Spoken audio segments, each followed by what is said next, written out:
Meses antes de Bolsonaro ser eleito, uma coisa já estava clara. Paulo Guedes seria o nome de sua administração para comandar a economia. Pouco conhecido até então, Guedes promete tocar um novo projeto econômico, pautado em uma agenda neoliberal de privatizações de empresas e enxugamento da máquina pública. Foi um casamento que causou estranhamentos e incertezas na mídia. Um dos motivos para isso é que Bolsonaro nunca se identificou tão diretamente com o pensamento ultraliberal de Guedes, apesar de seu aceno ao mercado durante a campanha. O senhor tem um perfil bastante diferente, é como se um casal tivesse, personalidades opostas. O senhor era até pouco tempo estatista e o senhor Paulo Guedes, um liberal conhecido, notório de Chicago. Na realidade, nos seus 27 anos como deputado, o novo presidente votou contra uma série de projetos de privatizações e quebra de monopólio estatal. Ainda assim, o ex-capitão promete dar autonomia para seu futuro ministro tomar decisões. Mas quais são realmente as propostas de Paulo Guedes para a economia e por que ele escolheu justamente Bolsonaro para atingir seus objetivos? Em um artigo publicado em outubro de 2017 no jornal O Globo, Guedes deixava claro suas críticas ao que ele chamou de uma hegemonia social-democrata, representada nos partidos que vinham sendo protagonistas na política brasileira, como PSDB, PT e MDB. Na argumentação, ele sustentava que Bolsonaro era aquele que agia contra tudo isso e todos esses que nos dirigem desde a redemocratização. Uma direita que quer a lei e a ordem, valores de uma classe média esmagada entre uma elite corrupta e massas que votam em Lula buscando proteção e assistencialismo. Foi esse artigo que fez Bolsonaro se aproximar de Paulo Guedes.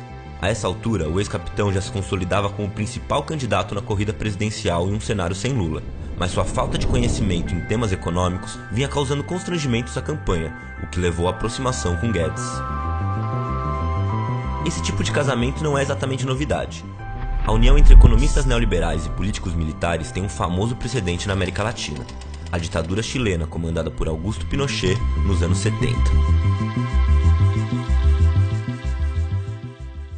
O centro da política econômica de Pinochet foi elaborado por um grupo de intelectuais conhecidos como Chicago Boys, economistas chilenos que se especializaram na Universidade de Chicago, nos Estados Unidos. A escola é até hoje referenciada como um dos principais polos de disseminação do pensamento neoliberal, e foi justamente lá que Paulo Guedes fez seu doutorado, concluído em 1978. Alguns anos depois, no início da década de 80, ele se integrou ao fluxo dos Chicago Boys e foi convidado para lecionar no Chile, em um contexto de perseguição a professores e limpeza nas universidades, já no auge da ditadura de Pinochet. Lá, Paulo Guedes viveu a implementação das principais medidas propostas pelo time de economistas da Escola de Chicago.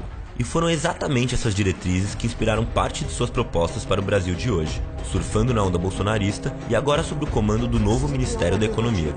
Se você lançar uma alternativa, e de novo, gente, não tem novidade nenhuma, isso foi feito lá atrás, 30 anos atrás no Chile. O Chile virou a Suíça latino-americana, migrou para um sistema de capitalização, democratizou a riqueza. Ainda que o Brasil tenha tido governos liberais do ponto de vista econômico, responsáveis pela privatização de empresas estatais e abertura da economia para o capital estrangeiro, a proposta que guia Paulo Guedes é de radicalizar muito mais esse processo. Talvez o projeto mais claro de Pinochet que Paulo Guedes procura incorporar à realidade brasileira é a mudança no sistema de aposentadorias. Nos anos em que Guedes viveu no Chile, José Pinheira, o mais poderoso Chicago Boy e irmão do atual presidente, Sebastião Pinheira, colocava em prática a privatização completa da previdência do país. No novo sistema, os trabalhadores eram obrigados a contribuir com 10% de seu salário para fundos privados, as chamadas AFPs, que administravam o dinheiro arrecadado. Hoje em dia, um oligopólio de 6 empresas controla esse setor no Chile. 5 delas são responsáveis por 94,6% das contribuições previdenciárias e chocantes 69,6% do PIB do país. Para os empresários, isso representa um lucro de $1.500.000 por dia. Já os trabalhadores que contribuíram durante os últimos 30 anos, hoje recebem uma aposentadoria de meio salário mínimo por mês, um valor que equivale a R$ 694. No Brasil, o governo Michel Temer fracassou ao tentar implementar a reforma da Previdência, fortemente rejeitada pela população. Com a eleição de Bolsonaro, no entanto, Paulo Guedes já deixou claro que retomar a pauta é uma de suas prioridades, e chegou a sugerir uma prensa no Congresso para que os parlamentares aprovassem a medida. Em uma longa reportagem publicada na revista Piauí, a jornalista Malu Gaspar revela a influência que Paulo Guedes exerce sobre Bolsonaro. De acordo com o texto, muitas vezes os próprios assessores do ex-capitão recorreram ao economista para tentar persuadi-lo. Ainda que Guedes não tenha até agora se aventurado na discussão de temas que ultrapassem o espectro econômico, seu círculo de relações com os economistas de Chicago e com o alto clero da política chilena indica algumas das medidas que o futuro ministro pode implementar no Brasil. Isso porque os laços de Guedes com a política chilena não se limitam apenas ao setor econômico. Paulo Guedes tem um antigo colega da Universidade de Chicago, o empresário Jorge Celumi, que no passado ocupou o cargo de diretor de orçamento da ditadura Pinochet. Foi ele quem convidou Guedes para lecionar nas universidades chilenas nos anos 80. Seu filho, agraciado com o mesmo nome do pai, é hoje o secretário de comunicação do governo Pinheira Neto. Uma nomeação estratégica, já que o jovem Celumi é dono da Artol, a maior empresa chilena de Big Data, além de ostentar em seu currículo anos de trabalho para a Cambridge Analytica. Se há indícios de que a campanha de Bolsonaro foi agraciada com o uso de bases de dados de cidadãos nas redes sociais, a extrema-direita chilena detém todas as ferramentas para reproduzir o mesmo método em seu futuro governo. No que vem se tornando um de seus jargões para a mídia, Paulo Guedes reafirma seu casamento com Bolsonaro como uma união entre a ordem e o progresso.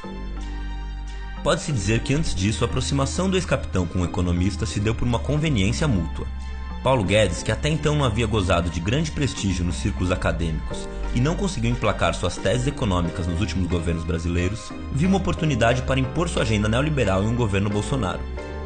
O novo presidente, por sua vez, acalmou os ânimos do setor financeiro, se desvinculando de sua figura estadista e colocando Guedes na linha de frente de sua política econômica. A primeira vez que a América Latina viu um casamento como este, uma união orgânica entre militares e Chicago Boys, foi em 1973 no Chile, um capítulo da história mundial escrito com baldes de sangue. Aos brasileiros resta saber que situação essa perigosa associação ainda pode gerar.